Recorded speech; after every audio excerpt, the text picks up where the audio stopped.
It was narrated that a man who used to sin a lot came to the wise and righteous man Ibrahim ibn Adham. He was from the early Muslims. So he tells him, give me advice because I always sin. So Ibrahim ibn Adham then, rahimahullah, he's trying to shame him out of sinning in front of Allah subhanahu wa ta'ala. He says, if you want to sin against Allah, then go ahead and do so. Just don't eat or drink. Don't eat from Allah's food, and don't drink from the drink that He provides for you. Don't use His provision. So the man said, how can I do that when everything is provided from Allah? He said, does it make sense to sin against Allah while you're eating His food? The man says, you're right. Give me the second piece of advice.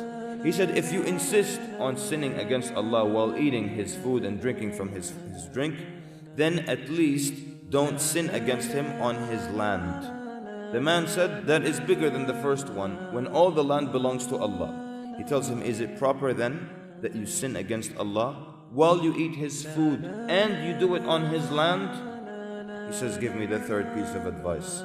He said, the third piece of advice is, if you're going to insist upon doing all that, then at least sin where He can't see you.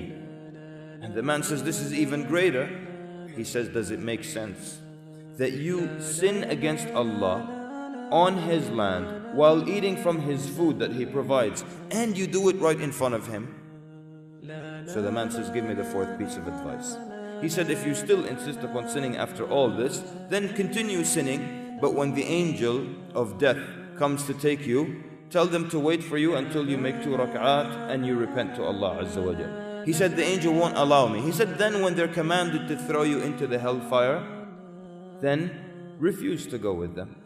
And he says, they won't allow me. He said, then after that the man said, qat, yani enough, enough.